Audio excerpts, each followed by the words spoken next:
दोस्तों, क्या होगा यदि हमारे सौर मंडल में दो प्लेनेट एक दूसरे से टकरा जाएं?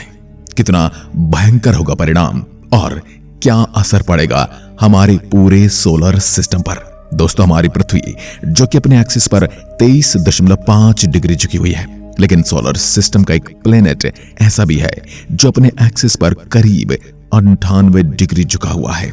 हम किसी और की बात नहीं बल्कि यूरेनस की बात कर रहे हैं। यूरेनस का रिंग सिस्टम और इसके सभी 27 चांद भी इसी अनयूजुअल ऑर्बिट में घूम रहे हैं। सोलर सिस्टम के प्लैनेट नेपच्यून के मुकाबले ये सूरज से 162 करोड़ किलोमीटर करीब है और ये सूरज और पृथ्वी के डिस्टेंस का करीब 11 गुना है। अब इसके बावजूद सोलर सिस्टम का सबसे बड़ा प्लैनेट नेपच्यून नहीं है बल्कि यूरेनस है। इसकी मैग्नेटिक फील्ड भी दूसरे प्लेनेट के मुकाबले में काफी ज्यादा अलग है, लेकिन यूरेनस के इस अनयूजुअल व्यवहार का कारण इसके इतिहास में छिपा हुआ है। वैज्ञानिकों की माने तो आज से करीब 400 साल पहले जब शायद यूरेनस अपने फॉर्मेशन पीरियड में था, उस समय पृथ्वी से 2 गुना बड़ा ऑब्जेक्ट इससे टकरा गया था।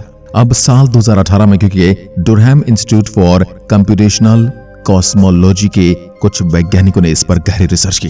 दरअसल उन्होंने एक सिमुलेशन क्रिएट किया और सुपर कंप्यूटर में उसे रन करके पता लगाया कि अर्ली सोलर सिस्टम आखिर कैसा रहा होगा। अब इस सिमुलेशन से वैज्ञानिक इस नतीजे पर पहुंचे हैं कि यूरेनस के अनयूजुअल टिल्ट के पीछे एक मासिव ऑब्जेक्ट ही था। पर सवाल ये उठता है कि वो मासिव ऑब्जेक्ट था क्या और वह कहां से था? दोस्तों, असल में यह यंग प्रोटोप्लैनेट था जो रॉक और आइस से बना हुआ था। अब इसे आप यूरेनस और नेपच्यून का छोटा भाई भी कह सकते हैं, जिसे उनके बड़े भाई ने बर्बाद कर दिया। हैरान करने वाली बात तो यह है कि यूरेनस पर हमें एटमॉस्फेयर भी देखने को मिल रहा है, यानी उसे प्रोटोप्लैनेट से टकराने के बाद भी यूरेनस अपना एटमॉस्फेयर रिटेन रखने में कामयाब रह गया। ये प्रोटोप्लैनेट यूरेनस से एक ऐसे एंगल पर टकराया होगा जिसने प्लैनेट को ज्यादा नुकसान नहीं पहुंचाया, पर हाँ उसके टिल्ड को चेंज कर दिया, यानी उसे पूरा का पूरा घुमा ही दिया था। वैसे दोस्तों, अर्ली सोलर सिस्टम में कॉलिजन यानी टक्कर कोई रेयर बात नहीं हुआ करती थी। दरअसल हमारे अर्ली सोलर सिस्टम में एक मैस की तरह था, यानी सब कुछ इधर उधर भाग रहा था, जहां कॉलिजन बहुत ही आम बात हुआ करती थी। यूं कहें कि हमारे सोलर सिस्टम में भगदड़ मची हुई थी। जो एक दूसरे के सामने आ रहे थे वो एक दूसरे से टकरा रहे थे। आपने जायंट इंपैक्ट हाइपोथेसिस के बारे में जरूर सुना होगा। इसके अनुसार थिया नाम का एक ऑब्जेक्ट हमारी पृथ्वी से टकराया था। उसके बाद पृथ्वी का जो हिस्सा अलग हुआ था उसे आज हम चांद के रूप में देखते हैं। अब पृथ्वी पर जो एस्ट्रॉयड गिरे थे वहीं इसी प्लेनेट पर जीवन लेकर आए थे और इन्हीं एस्ट्रॉयड इंपैक्ट के कारण डायनासोर का भी अंत हुआ था। अब जब हम मून के सरफेस को देखते तो वहां पर भी कई विशालकाय इंपैक्ट क्रेटर्स देखने को मिलते हैं। मरक्यूरी और वीनस पर भी हमें इंपैक्ट क्रेटर देखने को मिलते हैं। जब मार्स आज जिस हालात में है उसके पीछे मैसिव एस्ट्रॉयड इंपैक्ट का हाथ माना जाता है। ये एस्ट्रॉयड मार्स पर रेयर मेटल को लेकर आया था और हाँ, जिसमें सरफेस में एविडेंस भी मिलते हैं। अब यूरेनस से टकराने वाले ऑब्जेक्ट ने न केवल इसकी टिल्ड को चेंज किया था बल्कि उसने यूरेनस की कोर को ठंडा करने में भी अहम भूमिका निभाई थी। दरअसल हुआ था कि कॉलिजन यानी टकराव के कारण जो एकदम से धूल और मिट्टी का गुबार बना था, जिसे डिवरेज कहते हैं, उसके कुछ हिस्से ने यूरेनस के सरफेस पर एक थिन शेल बना ली थी, यानी यूरेनस के एक हिस्से को उसने कवर कर लिया था।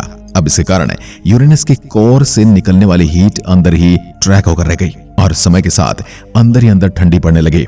आज यूरेनस नेपच्यून के मुकाबले में इतना ठंडा इसलिए है क्योंकि इसके कोर की हीट ज्यादा मात्रा में आउटर एटमॉस्फेयर में पहुंचती ही नहीं है, बल्कि डिवरेज से यूरेनस के मून का फॉर्मेशन हुआ था। अब आपको ये बता दें कि यूरेनस के अराउंड 27 मून डिस्कवर किए जा चुके हैं। यूरेनस हमारी पृथ्वी से 4 गुना ज्यादा बड़ा है और इसका सबसे बड़ा चांद टाइटेनिया मून से आधे से भी कम साइज का है। अगर हम इसके सारे मून्स को कंबाइन कर दें तो इनका टोटल मास नेपच्यून के सबसे बड़े मून ट्राइटन से भी कम बैठेगा। कहते हैं कि अमरियल और मिरांडा जो यूरेनस के 2 मून है वो उस मैसिव इंपैक्ट के पहले से ही बन गए थे और टकराव के कारण जब यूरेनस की एक्सिस बदली तो इन मून्स ने भी अपनी रोटेशन चेंज कर दी। आखिर जब इतना बड़ा ऑब्जेक्ट यूरेनस की सरफेस से टकराया होगा तो आप खुद अंदाजा लगा सकते हो कि यूरेनस का क्या हाल हुआ होगा। अब ऐसे में मॉलिटेनाइज और रॉक्स ने प्लेनेट के अंदर लम्स बना लिए। सिंपल शब्दों में कहें तो कुछ जगह पर ज्यादा अमाउंट जमा हो गए थे और कुछ जगह पर कम, जिसके कारण यूरेनस की मैग्नेटिक फील्ड भी शिफ्ट आ गई जो आज तक एग्जिस्ट करती है। वैसे क्या आपने कभी ये सोचा कि अगर यूरेनस और नेपच्यून की टक्कर हो जाए तो क्या होगा? अब आपको लग रहा होगा कि आखिर ये कैसे मुमकिन है, यानी दो इतने बड़े ग्रह आपस में टकरा सकते हैं। हालांकि ये मुमकिन नहीं है, लेकिन कुछ कंडीशन में ऐसा हो सकता है और इन स्पेशल कंडीशन को क्रिएट करने के लिए हमें सोलर सिस्टम के बाहर कोई मेहमान चाहिए। हकीकत में तो नहीं, लेकिन हमारी इमेजिनेशन में हर चीज मुमकिन है। इसलिए मान लो अगर आउटर स्पेस से कोई विशालकाय रॉग प्लेनेट या फिर रॉग स्टार एंटर हो जाता है, जिसे हम घुसपैठिया कह सकते हैं आम भाषा में।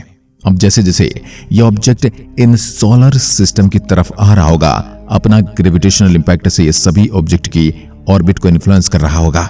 अब आउटर सोलर सिस्टम में तो अभी तक तबाही शुरू भी हो चुकी है और कई ऑब्जेक्ट तो एक दूसरे से टकराकर तबाह हो चुके हैं।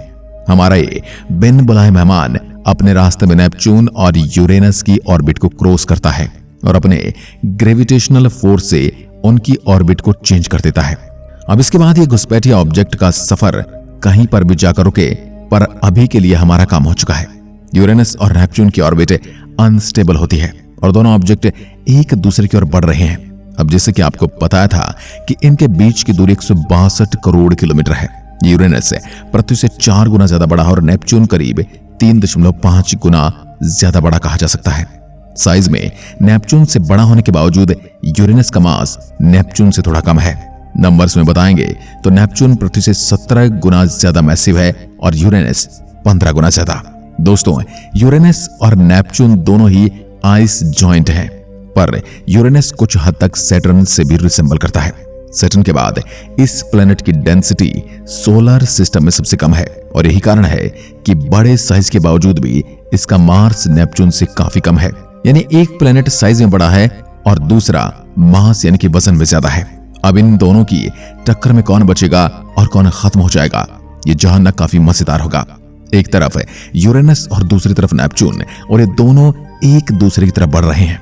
अब जैसे ही इन दोनों की टक्कर होगी तो भारी मात्रा में हीट और रेडिएशन रिलीज होना शुरू हो जाएगी। सिमिलर साइज होने के कारण ये मुकाबला वन साइडेड तो बिल्कुल भी नहीं होने वाला है। अब ऐसा लग रहा है जैसे दोनों प्लेनेट मिलकर एक नया प्लेनेट बनाने वाले हैं। इस मैसिव टकराव के बाद यूरेनस और नेपच्यून अपना करीब करीब आधा हिस्सा खो देने वाले हैं। थोड़ा डिटेल में बात करें तो यूरेनस आधे से थोड़ा कम और नेपच्यून आधे से थोड़ा ज्यादा हिस्सा खो देगा, यानी हमारा विनर होगा यूरेनस। यहां पर हमारे पास एक नया प्लेनेट आ चुका है और इसका नाम आप कुछ भी रख सकते हैं। ये दोनों प्लेनेट एक दूसरे की तरफ अकेले नहीं बढ़ रहे थे, बल्कि इनके साथ इनका सैटेलाइट सिस्टम भी था। यूरेनस के पास 27 मून है और नेपच्यून के पास 14। अब ये प्लेनेट आपस में टकराएंगे तो इनके मून्स के बीच भी टकराव देखने को मिलेगा और ये टकराव पृथ्वी पर रहने वाले इंसानों तक की जान ले सकता है। अब मून्स एक दूसरे से टकराएंगे तो एक डिब्रीज क्रिएट होगा जो कि विशालकाय रॉक के फॉर्म में होंगे। ये रॉक्स इनर सोलर सिस्टम की ओर आ सकते हैं और यहाँ के प्लेनेट पर हैवी बम्बार्डमेंट कर सकते हैं और हो सकता है कि ये हमारी पृथ्वी को एक बार फिर से उसी स्टेज पर ले जाए जिस स्टेज पर ये डायनासोर के काल में गई थी। दोनों प्लेनेट और उनके मून्स की टक्कर के बाद बहुत सारा डिब्रीज क्रिएट हो जाएगा जो कि नए और पहले से बड़े मून का फॉर्मेशन करेगा।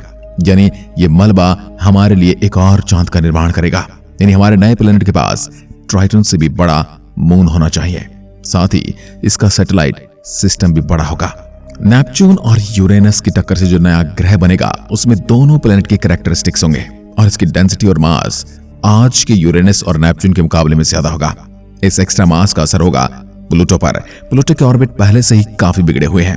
कई बार तो ये नेपच्यून के ऑर्बिट को पार करके इसके मुकाबले में सूरज से ज्यादा करीब आ जाते हैं। 1979 से 1999 के बीच प्लूटो सोलर सिस्टम का एक प्लेनेट हुआ करता था। उसके बाद ये अपने ऑर्बिट में दूर चला गया और नेपच्यून सोलर सिस्टम का 8वां प्लेनेट बन गया। फिर एक ऐसी साजिश रची गई कि अब प्लूटो चाहे मरक्यूरी के पास भी क्यों ना जाए, लेकिन वो प्लेनेट नहीं बन सकता। फिलहाल हम बात कर रहे थे आउटर सोलर सिस्टम में थोड़ा सा भी डिस्टर्बेंस प्लूटो की ऑर्बिट को डिस्टर्ब कर सकता है। जब हमारे नए प्लेनेट की टक्कर प्लूटो से भी हो जाएगी, अब इसके कारण क्यूपर बेल्ट में डिस्टर्बेंस क्रिएट होंगे और इनर सोलर सिस्टम के प्लेनेट्स पर भी ज्यादा हैवी बम्बार्डमेंट होगा। यानी कि सोलर सिस्टम जैसा है वैसा ही रहे तभी तक हम इंसान जिंदा रह सकते हैं। यानी एक बार फिर से हम उसी काल में पहुंच जाएंगे जब धरती पर बहुत सारे उल्कापिंडों और आग के गोलों की बारिश हो रही थी। यानी कि सीधी सी बात है, हमारा सोलर सिस्टम में हम तभी तक सुरक्षित रह सकते हैं जब तक कि पूरा सोलर सिस्टम स्टेबल है। आज की वीडियो में बस इतना ही। अगर वीडियो पसंद आए तो लाइक कीजिए और ऐसी वीडियो देखने के लिए हमारे चैनल को सब्सक्राइब जरूर करें। धन्यवाद।